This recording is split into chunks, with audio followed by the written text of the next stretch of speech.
Moshe Dayan, Yitzhak Rabin, Uzi Narkis, autant de noms associés à la victoire militaire israélienne en 67. Mais si je vous disais que le roi du Maroc, Hassan II, avait aussi contribué à la victoire éclair de l'État hébreu. Info, Intox, Johanna Binder, bonsoir. Bonsoir. Alors, est-ce que Israël a effectivement gagné cette guerre de 67 grâce à l'aide du Maroc? Eh bien, sans le Maroc, Israël n'aurait peut-être pas gagné la guerre des 6 jours. Alors, tout commence en 1965, on est 2 ans avant que débute la guerre des 6 jours. Les grands leaders du monde arabe se retrouvent à Casablanca.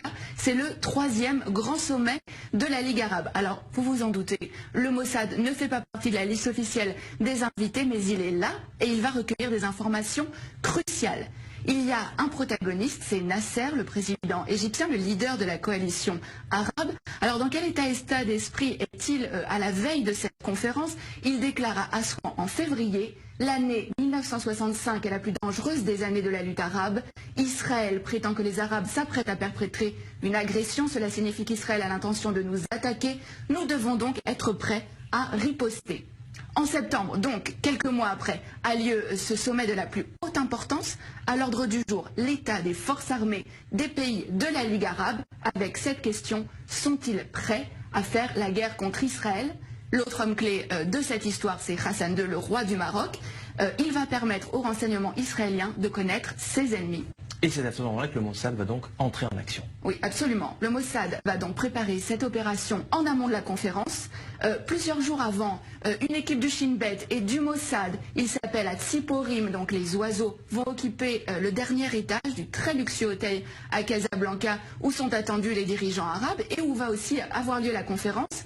Mais la veille de ce sommet, Hassan II est pris de panique et il somme les agents israéliens de quitter l'hôtel. Mais au terme de cette conférence, il va livrer aux agents israéliens l'enregistrement complet de cette conférence. Hassan II a tout enregistré en secret. Il n'a pas confiance dans les invités de la Ligue arabe. C'est à peine croyable. Mais qu'est-ce que les Israéliens vont bien pouvoir découvrir sur ces cassettes? Alors, les enregistrements vont révéler qu'il est question de créer un commandement arabe unifié pour mener les hostilités contre Israël.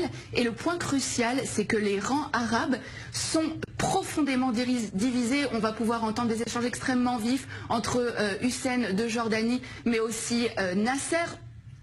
Et alors, ce qui est vraiment important, c'est que les nations arabes vont vraiment révéler leurs faiblesses. Elles ne sont absolument pas préparées pour une guerre contre Israël. Et c'est vraiment sur la base de ces informations-là que Tsahal va lancer les premières opérations de la guerre des 6 jours en 67. Alors voilà un dirigeant arabe sunnite qui est censé être solidaire de ses homologues arabes. Pourquoi Hassan II a-t-il fait ce choix? Qu'est-ce qui l'a motivé? Alors, ce qu'il faut savoir, c'est qu'avant déjà ce sommet, le Maroc et Israël entretenaient déjà des relations stratégiques. Hassan II avait accepté que des juifs marocains émigrent vers Israël, en échange de quoi Israël fournissait une aide logistique au Maroc, notamment en formant ses militaires. Et suite à cette opération, qui a vraiment été considérée comme le fleuron des renseignements israéliens, Israël est en dette vis-à-vis du Maroc. Seulement un mois plus tard, en octobre, cette dette a un nom, c'est Mehdi Ben Barka, le plus farouche opposant d'Hassan II.